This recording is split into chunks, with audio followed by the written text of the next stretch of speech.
వీళ్ళెక్కడ బోధిస్తారు? చుట్టం వచ్చినట్టు వీడి సెల్లు పట్టుకుంటాడు, వాడి సెల్లు పట్టుకుంటాడు, కొడుక్కో సెల్లు ఇస్తారు. ఇక వాడు ఏం చెప్తాడు మనమే వింటాం.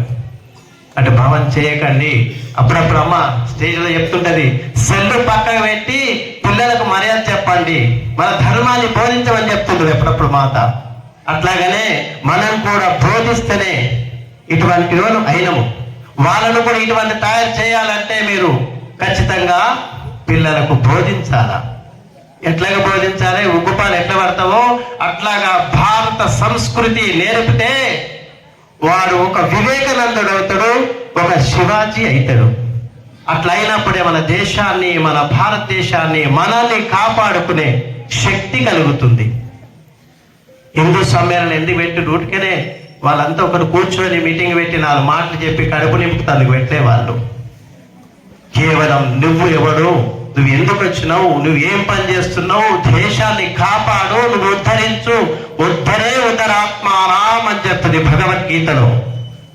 ఎవరు ఆత్మను ఉద్ధరిస్తాడో వాడే నాకు ప్రియమైన వాడు. ఏదో 4 మాటలు చెప్పి పోయేటోడు కాదు, తను ఉద్ధరించాలి, తనే ఉద్ధరింపబడాలి. దొంగతనం చేస్తుడికి తాళం చేయి ఇచ్చినావు అనుకో, అది చేసుకోరా బిడ్డ, నువ్వు దొంగతనం ఎంత చేసుకో, తాళం చేస్తే ఏం చేస్తాడు? ఉన్నాక నేను దొంగతనం చేసుకుంటే నా ఇజ్జత పోతుందని పక్కకే ఇస్తాడు. స్వామి ఏమొద్దు ఏమొద్దులే అంటాడు. అట్లాగా మనం కూడా దొంగకు తాళం ఇచ్చినాం. మన భారతదేశాన్ని అందరినీ ప్రేమగా చూసుకోవాలి ఇచ్చినాం తాళం చేయి. కానీ ఆ దొంగలకు పైచ్యం ఎక్కువ అయ్యి మనను కూడా వాళ్ళ దాంట్లో కలుపుకుంటున్నారు. అంటే ఏ దేశంలో చూడండి, ఒక మతం ఉంటుంది, వాళ్ళకు ఒక వర్గం ఉంటుంది. ఇంకో దేశానికి ఒక మతం ఉంటుంది, వాళ్ళకు ఒక నియమానిష్ట ఉంటుంది. కానీ కేవలం భరతమాతనే, భరత మాత అంటే ఒడిలో పడుకున్నట్టు పిల్లలుగా ఆమె ప్రతి ఒక్క మతాన్ని రండి బిడ్డ మీరు బతకండి నా మీద. అటువంటి తల్లికి మనం పాలు తాగి తల్లి రొమ్ము పోసినట్టుగా తయారైన ఉత్సవం తయారవుతుంది. హిందుత్వం అననే వేరే మతంలో వాళ్ళు కాదు, వాళ్ళ పనులు వాళ్ళు చేస్తున్నారు, మనం చేసుడు మర్చిపోతున్నాం. అందుకే ఈరోజు ఈ ధర్మం గురించి చెప్పుకోవడానికి వచ్చినాం. అంటే మన ధర్మం మనం కాపాడుతుంటే ఇంకోటి చెప్పడానికి అవకాశం లేదు. మీరు మాత్రం యాద పెట్టుకోండి, మళ్ళీ మనం ఈ సమయంలో ఉన్నప్పుడు 1000 మందితో కాదు 1,00,000 మందితో కార్యక్రమాలు జరుపుతూ ఉండాలా. అట్లా జరిపినప్పుడే మన దేశము, మన భారతదేశాన్ని మనము కాపాడుకోగలుగుతాము. ఎవరు కాపాడలేడు. ఎవరో వస్తారని ఎదురు చూసి మోసపోతామని ఎవరెప్పుడో చెప్పిన కవి. ఎవరు వస్తారు కాదు, నువ్వు బయటికి వెళ్ళు. గడపలోప ఉన్నప్పుడే నీ మతాన్ని నీ కులాన్ని ఆలోచించుకో. గడప దాటినవంటే నువ్వు హిందువువి. రోడ్డు మీద ప్రమాదం జరిగిందంటే నాకేం అవసరం, వాడు పడ్డాడు ఓడిపోయినాడు పోకండి.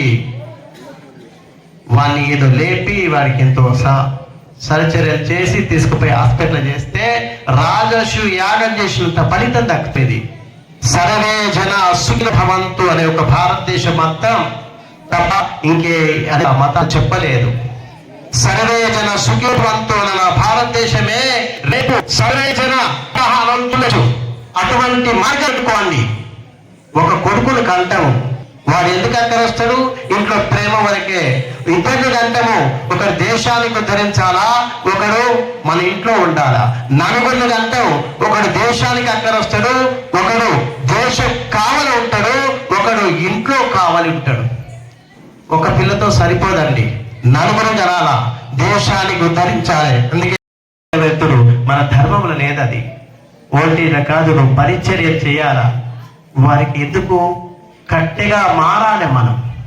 ఆ కట్టెగా మారితేనే కదా వారికి మూడో కాలు నాకు అక్కడ వస్తాడు నా కొడుకు అని కొడుకును కనడము, బిడ్డను కనడము. ఇవి మీరు అవస్థ చేయకండి, దేశాన్ని కాపాడుతందుకు చేయండి. దర్గలకు పోకండి, మీరు దరిద్రులు కాకండి. దర్గతో పని లేదు మనకు, ఏ మతంతో పని లేదు మనకు. మన సనాతన ధర్మం ఇంత మంచి మతం ఉండగా వేరే దగ్గర పోయి అన్ని అతని మతంలో ఎందుకు పడతారు? ఆరాట పడకండి, ఆయాసపడతారు. ఆరాట ఉంది అంటే ఆయాసపడతారు. అందుకే ప్రేమతో స్వాగతించే దేశమే నా భారతదేశం. అటువంటి ప్రేమ దేశం గనక, మీరంతా ప్రేమ పాత్రులైన గనక మీ అందరికీ మరొకసారి ఆ భరతమాత, ఆ భగవంతుడు మీకు వెళ్ళవేళలా కాపాడాలని, భారత భూమిని పచ్చగా మన కాషాయ జెండా ప్రతి ఒక్క ఇంట్లో ఎదగాల. ఇళ్లలో పెట్టుకోదంటే స్వామి నేను పెట్టుకుంటే ఏమన్నా అవుతుందేమో, ఎవరికి ఏం కాదు. ప్రతి ఒక్క హిందువు అన్నప్పుడు ఇంట్లో పైన ఎగురుతూ ఉండాలి కాషాయ జెండా.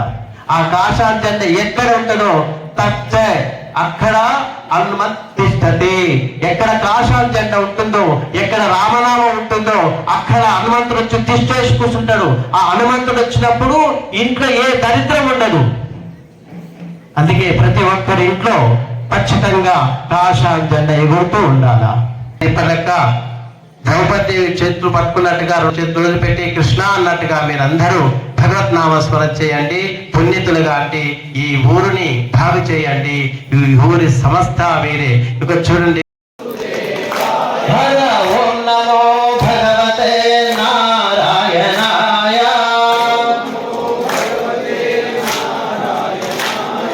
ఓం నమో భగవతే నారాయణాయ.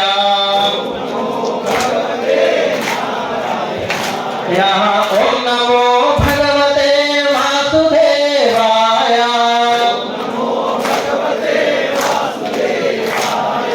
ఓం నమో